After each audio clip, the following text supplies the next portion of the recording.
अंतर्राष्ट्रीय रामायण शोध संस्थान, international Ramayana research institutional trust,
एक बार करतल ध्वनि से हम परम पूज्य महामंडलेश्वर श्री स्वामी ज्ञानानंद जी महाराज जी का अभिनंदन करते हैं, स्वागत करते हैं।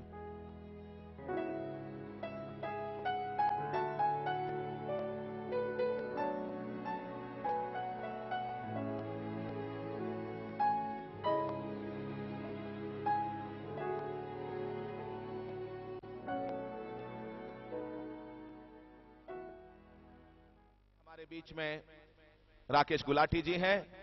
मैं अनुरोध कर रहा हूं कि इस कार्यक्रम का शुभारंभ करें और आप तालियों से उनका अभिनंदन करें। धन्यवाद।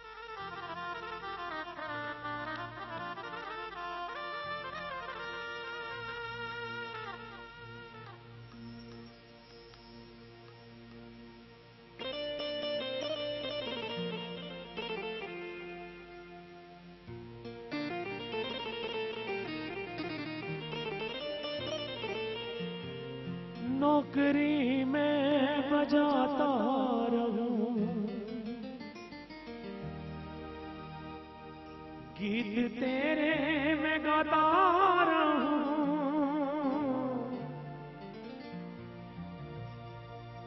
नौकरी में बजाता रहूं गीत तेरे में गाता रहूं, कभी लागे न गैर हाजरी, सबसे बढ़िया और सबसे खरी हो राम दरबार की नौकरी,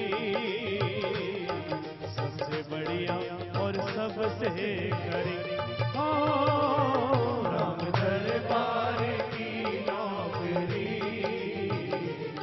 सबसे बढ़िया और सबसे। जो हम लोग मिलकर कर रहे हैं इससे बढ़िया नौकरी और कोई नहीं। सर्वश्रेष्ठ इस जीवन का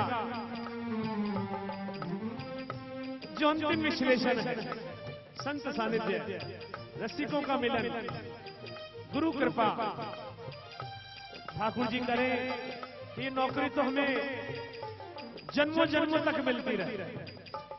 राम दरबार की नौकरी, सबसे बढ़िया और सबसे खरी हो राम दरबार की नौकरी, सबसे बढ़िया और सबसे खरी।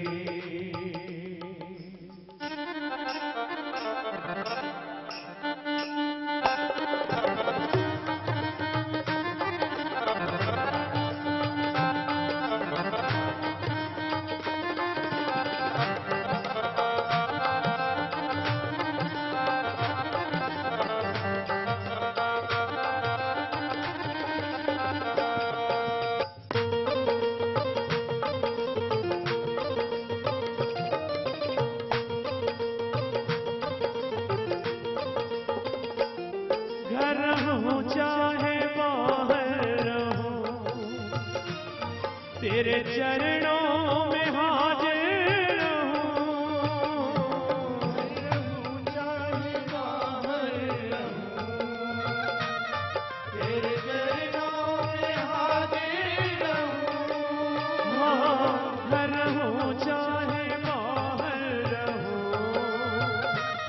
तेरे चरणों में हाजिर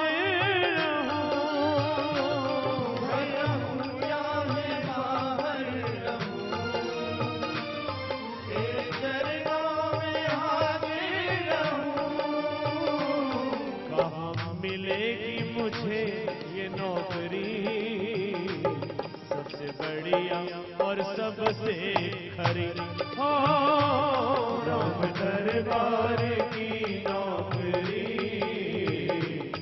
सबसे बढ़िया और सबसे खरी।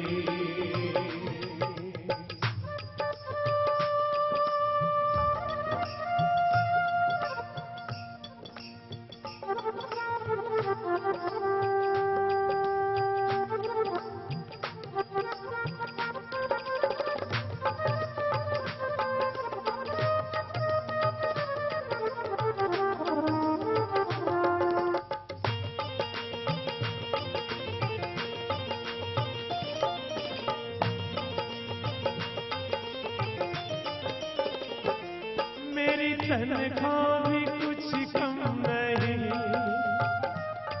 मिले या ना मिले गम नहीं, मेरी तनख्वाह भी कुछ कम नहीं, मिले या ना मिले गम नहीं, हाँ मेरी तनख्वाह भी कुछ कम नहीं,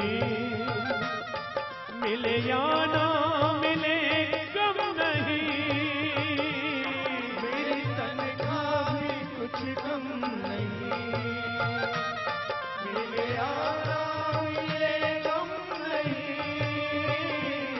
ऐसी होगी कहाँ नौकरी सबसे बढ़िया और सबसे खरी, हो राम दरबार की नौकरी सबसे बढ़िया और सबसे खरी, हो राम दरबार की नौकरी सबसे बढ़िया और सबसे खरी, हो राम दरबार की नौकरी सबसे बढ़िया और सबसे खरी।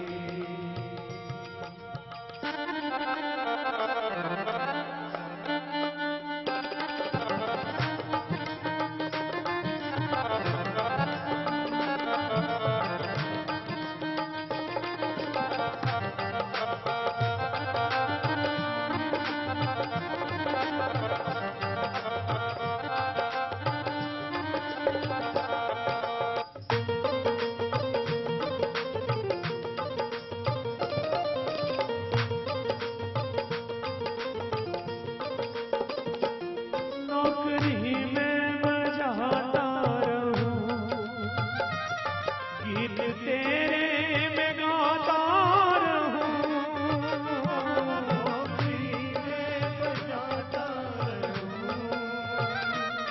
गीत तेरे में गाता रहूं, नौकरी में बजाता रहूं, गीत तेरे में गाता रहूं, नौकरी में बजाता रहूं, गीत तेरे में गाता रहूं, कभी लागे ना गैर हाजिरी सबसे बढ़िया और सबसे खरी, हो राम दरबार की नौकरी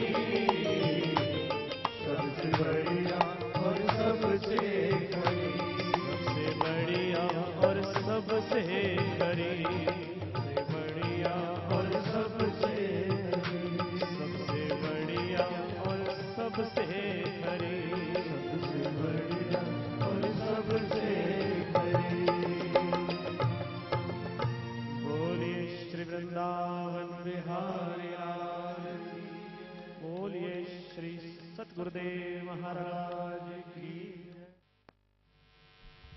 एक बार करतल ध्वनि से बधाई दें, धन्यवाद करें हमारे राकेश गुलाटी जी का, जिन्होंने भक्ति रस की ऐसी धारा बहाई। कुछ पंक्तियां याद आती हैं हमारे कवि कुंवर बेचैन जी की कि सूखी मिट्टी से कोई भी मूरत न कभी बन पाएगी, जब हवा चलेगी ये मिट्टी खुद अपनी धूल उड़ाएगी, इसलिए सजल बादल बनकर बौछार के छींटे देता चल, ये दुनिया सूखी मिट्टी है तू प्यार के छींटे देता चल। इस कविता की भूमिका में बस इतना कहना चाहता हूं, इसमें दो पात्र हैं, एक जटायु हैं, एक भीष्म पितामह है। दो युग हैं, एक द्वापर है, एक त्रेता है, लेकिन दोनों स्थानों पर नारी अस्मिता दांव पर लगी हुई है। एक स्थान पर सीता का हरण हो रहा है, दूसरे स्थान पर द्रौपदी का चीर हरण हो रहा है, लेकिन दोनों अलग अलग तरह से निपटते हैं। कविता की विशेषता यह है, कविता नए परिप्रेक्ष्य में कुछ कहना चाहती है। पुराने संदर्भों को कवि नए संदर्भों के साथ जोड़ते हुए कुछ नया संदेश देने की कोशिश करे, वो कविता होती है, उसमें कुछ व्यंजना होती है। तो नारी अस्मिता दोनों जगह दांव पर लगी हुई है। जटायु पक्षी हैं, बूढ़े हैं, निशस्त्र हैं, मनुष्य भी नहीं है, वो जूझ रहे हैं, और सामने है उस युग का सबसे बलवान रावण, जिसकी 20 भुजाओं में शस्त्र हैं, अस्त्र हैं। दूसरी तरफ भीष्म पितामह हैं, जो बलवान हैं, महारथी हैं, सबके पूज्य हैं, परमवीर हैं, लेकिन मौन बैठे हुए हैं।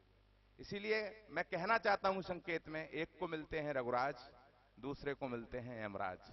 यही परिणति है कविता की। पहला छंद शुरू करता हूं। जब भगवान राम पहुंचे जटायु के पास, रावण से पराजित हो गए थे, पंख कट गए थे, लेकिन स्थिति क्या थी? यमराज की प्रतीक्षा कर रहे थे, रघुराज सामने खड़े हुए थे। 4 पंक्तियों का पहला छंद आपकी सेवा में प्रेषित कर रहा हूं, सीधे सीधे।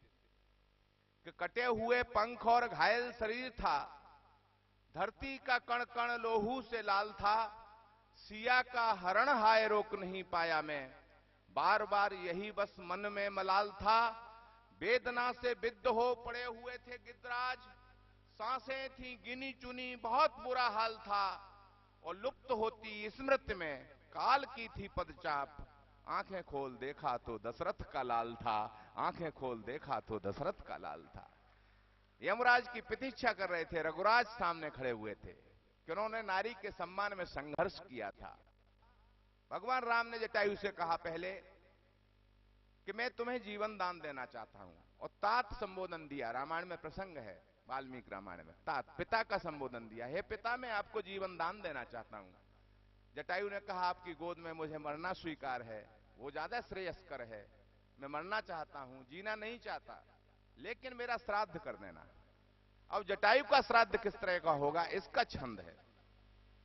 श्रद्धा से दिया हुआ भोजन ब्राह्मणों को श्राद्ध कहा जाता है, लेकिन जटायु गिद्ध हैं, उनका कैसा चाहिए श्राद्ध?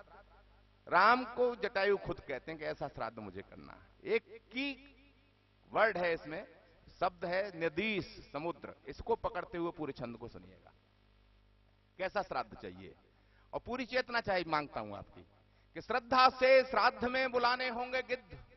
ऐसा श्राद्ध करना, गिद्धों को बुलाना, ब्राह्मणों को नहीं। श्रद्धा से श्राद्ध में बुलाने होंगे गिद्ध, जिन्हें भोजन में मांसाहार जगदीश चाहिए, और गिद्धों को पेय पसंद नहीं अन्य कोई, लाल लाल लोहू का भरा नदीश चाहिए। समुद्र चाहिए पीने के लिए खून का, खाना है तो पीना भी है। पूरा छंद सुनिएगा कि श्रद्धा से श्राद्ध में बुलाने होंगे गिद्ध, जिन्हें भोजन में मांसाहार जगदीश चाहिए, और गिद्धों को पेय पसंद नहीं अन्य कोई, लाल लाल लोहू का भरा नदीश चाहिए। जिन बाहुओं ने वैदेही का हरण किया बल से, भोज में भुजाएं वही पूरी 20 चाहिए। ये श्राद्ध। बहुत बहुत धन्यवाद। अब पूरा छंद सुनिए, एक पंक्ति भी रह गई।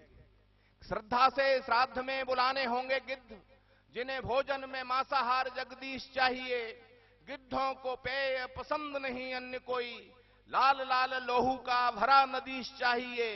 जिन बाहुओं ने वैदेही का हरण किया बल से, भोज में